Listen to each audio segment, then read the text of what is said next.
നിങ്ങൾ എപ്പോഴെങ്കിലും രണ്ട് ടെക്ടോണിക് പ്ലേറ്റ്സ്, അതായത് ഭൗമഫലകങ്ങൾ മീറ്റ് ചെയ്യുന്ന സ്ഥലത്ത് പോയിട്ടുണ്ടോ?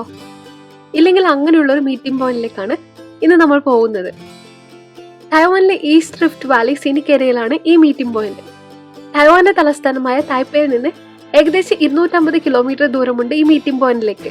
ശരിക്കും പറഞ്ഞാൽ ടെക്ടോണിക് പ്ലേറ്റ്സ് മീറ്റിംഗ് പോയിന്റ് എന്നാണ് ഈ സ്ഥലം അറിയപ്പെടുന്നതെങ്കിലും ഈസ്റ്റ് റിഫ്റ്റ് വാലി ഉണ്ടായത് തന്നെ യൂറേഷ്യൻ പ്ലേറ്റും ഫിലിപ്പീൻ സീ പ്ലേറ്റും കൂട്ടിയിടിച്ചതിന്റെ ഫലമായിട്ടാണ്.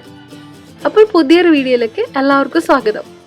യൂറേഷ്യൻ പ്ലേറ്റിന്റെ ഭാഗമായ സെൻട്രൽ മൗണ്ടൻ റേഞ്ചിന്റെയും ഫിലിപ്പീൻ സീ പ്ലേറ്റിന്റെ ഭാഗമായ കോസ്റ്റൽ മൗണ്ടൻ റേഞ്ചിന്റെയും നടുവിൽ ഇങ്ങനെ നീണ്ടു കിടക്കുകയാണ് ഈസ്റ്റ് റിഫ്റ്റ് വാലി.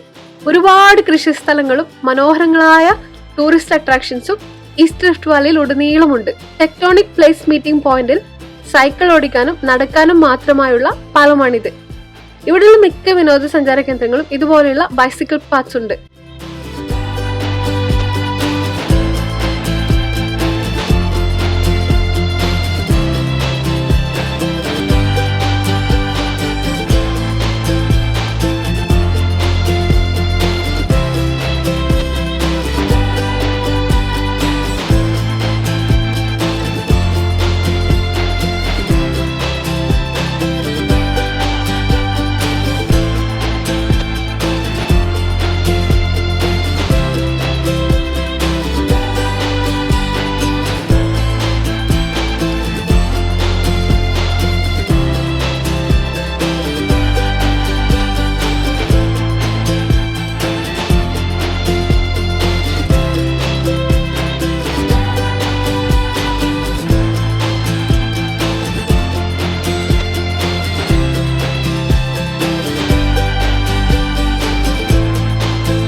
ഞാനിപ്പോൾ നിൽക്കുന്നത് യൂറേഷ്യൻ പ്ലേറ്റിന്റെയും ഫിലിപ്പീൻ സീ പ്ലേറ്റിന്റെയും മീറ്റിംഗ് പോയിന്റിലാണ്.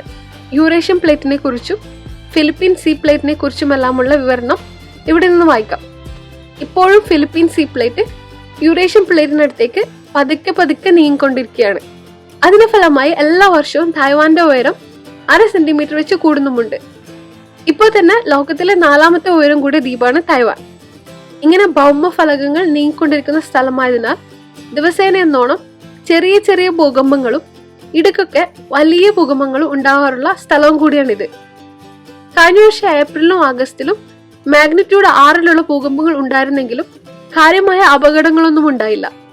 പക്ഷെ 1999 സെപ്റ്റംബറിൽ തായ്വാനെ മുഴുവനും സ്തംഭിപ്പിച്ച റിക്ടർ സ്കെയിലിൽ 7.3 രേഖപ്പെടുത്തിയ ഭൂകമ്പത്തിൽ 2415 പേർ മരിക്കുകയും ഏകദേശം 760 ബില്യൺ രൂപയുടെ നാശനഷ്ടങ്ങൾ ഉണ്ടാവുകയും 5 ദിവസത്തേക്ക് തായ്വാൻ സ്റ്റോക്ക് എക്സ്ചേഞ്ച് അടച്ചിടേണ്ടി വരികയും ചെയ്തു.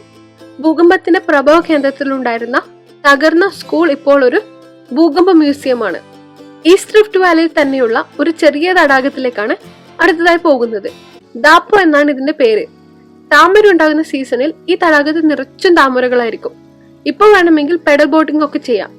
ആക്ച്വലി നമ്മൾ ഇവിടെ അടുത്തുള്ള തായ്വാനിൽ വളരെ ഫേമസ് ആയ ഒരു നെൽപ്പാടത്തിലേക്ക് പോകുന്ന വഴി ഇവിടെ താമര വിരിഞ്ഞിട്ടുണ്ടോ എന്ന് നോക്കാൻ വന്നതാണ്.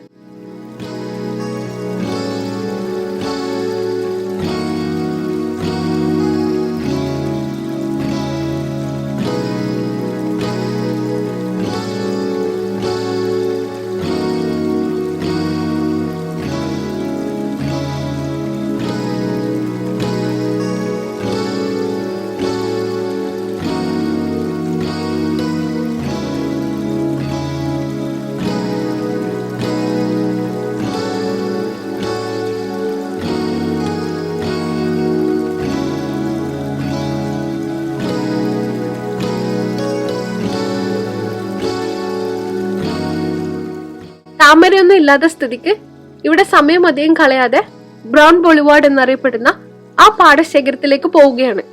1.4 കിലോമീറ്റർ നേരെ നടന്നാൽ ടക്കേഷി കനേഷിറോ ട്രീ, 1.5 കിലോമീറ്റർ നേരെ പോയി ലെഫ്റ്റിലേക്ക് നടന്നാൽ പാരഡൈസ് റോഡ്. ഇവിടെ അടുത്തുള്ള കടകളിൽ സൈക്കിൾ വാടകയ്ക്ക് കിട്ടും.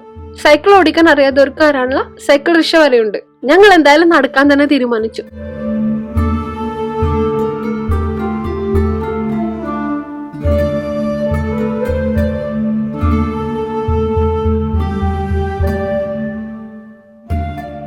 മിസ്റ്റർ ബ്രൗൺ കോഫിയുടെ പരസ്യം ഇവിടെ ചിത്രീകരിച്ചതിന് ശേഷമാണ് ഈ ഏരിയ ബ്രൗൺ ബോളിവാർഡ് എന്നറിയപ്പെടാൻ തുടങ്ങിയത്. ഇലക്ട്രിക് പോസ്റ്റുകളോ ലൈനുകളോ ഒന്നുമില്ല എന്നുള്ളതാണ് ഈ ഭാഗത്തെ നെൽപ്പാടങ്ങളുടെ പ്രധാന പ്രത്യേകത. ഇവ എയർലൈൻസിന്റെ ഉൾപ്പെടെ ഒരുപാട് പരസ്യങ്ങൾ ചിത്രീകരിച്ച സ്ഥലമാണിത്. ഈ ഭാഗത്തുള്ള റോഡ് മുഴുവൻ ബൈസിക്കിൾ പാത്സ് ആണ്. മറ്റു വാഹനങ്ങൾക്കൊന്നും പ്രവേശനമില്ല. മുന്നിൽ കാണുന്ന മലനിരകളാണ് ഞാൻ നേരത്തെ പറഞ്ഞ കോസ്റ്റൽ മൗണ്ടൻ റേഞ്ച്. പിറകിലുള്ളതാണ് സെൻട്രൽ മൗണ്ടൻ റേഞ്ച്.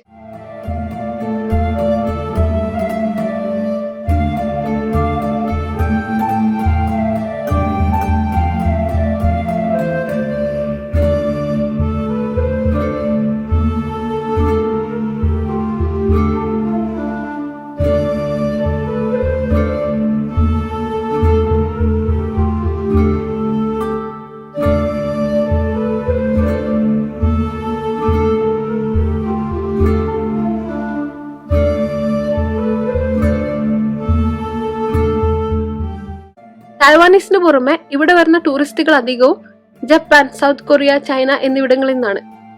അതിനുള്ള പ്രധാന കാരണം മിസ്റ്റർ ബ്രൗൺ കോഫിയുടെയും ഇവ എയർലൈനിന്റെയും പരസ്യത്തിൽ അഭിനയിച്ച പ്രശസ്ത തായ്വാനീസ് ജാപ്പനീസ് നടനും ഗായകനുമായ തകേഷി കനോഷിറോ ആണ്. അദ്ദേഹത്തിന്റെ പേരിലാണ് ഇവിടെ ഒറ്റയ്ക്ക് നിൽക്കുന്ന ഒരു മരം അറിയപ്പെടുന്നത്. ഞങ്ങൾ തകേഷി കനോഷിറോ ട്രീ വരെ നടന്ന് തിരിച്ചു നടക്കാനാണ് പ്ലാൻ ചെയ്തിരിക്കുന്നത്. ഇപ്പോൾ ഉച്ചയായതുകൊണ്ട് തന്നെ നല്ല വെയിലാണ്. പക്ഷെ രണ്ട് സൈഡിലും മലയായതുകൊണ്ട് മിക്ക ദിവസങ്ങളിലും ഉച്ചയ്ക്ക് ശേഷം ഇവിടെ മഴ പെയ്യും. എപ്പോഴാണ് കാലാവസ്ഥ മാറുന്നതെന്ന് പറയാനേ പറ്റില്ല.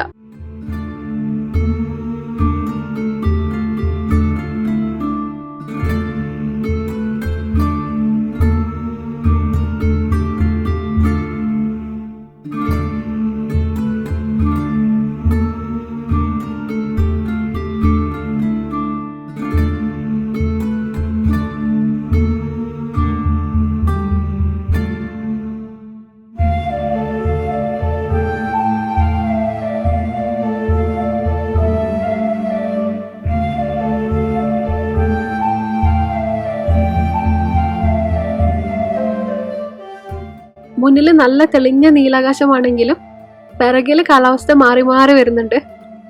ആകാശം കറുത്തിരണ്ട് കാർമേഘങ്ങളെ കൊണ്ട് നിറഞ്ഞ് ഇപ്പം മഴ പെയ്യുമെന്നാണ് തോന്നുന്നത്.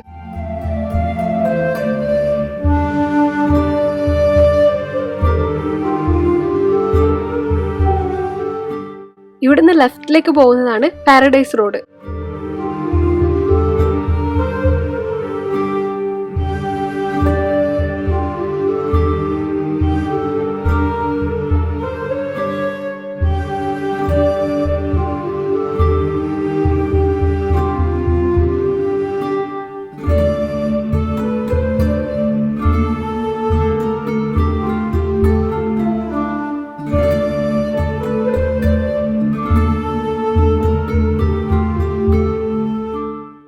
അങ്ങനെ വയലിലൂടെ നടന്ന് നടന്ന് തകേഷി കനോഷിറോ മരത്തിനടുത്തെത്തി. ഇതാണ് തകേഷി കനോഷിറോ ട്രീ. ഇവ എയർലൈനിന്റെ പരസ്യത്തിൽ അദ്ദേഹം സൈക്കിളിൽ ഈ റോഡിലൂടെ വന്ന് ഈ മരത്തിന്റെ ചുവട്ടിലിരുന്ന് ചായ കുടിക്കുന്ന ഒരു സീനുണ്ട്. അതിന്റെ ഓർമ്മയ്ക്കാണ് ഇപ്പോഴും ഇവിടെ ഈ ടീ പോട്ട് വെച്ചിരിക്കുന്നത്.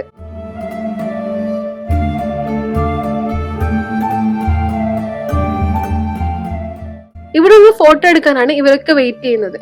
ഞങ്ങൾ പിന്നെ അങ്ങനെയുള്ള പരിപാടിക്കൊന്നും നിൽക്കാതെ തിരിച്ചു നടക്കാൻ തുടങ്ങി. അപ്പൊ പുതിയൊരു വീഡിയോയുമായി അടുത്ത പ്രാവശ്യം വീണ്ടും കാണാം.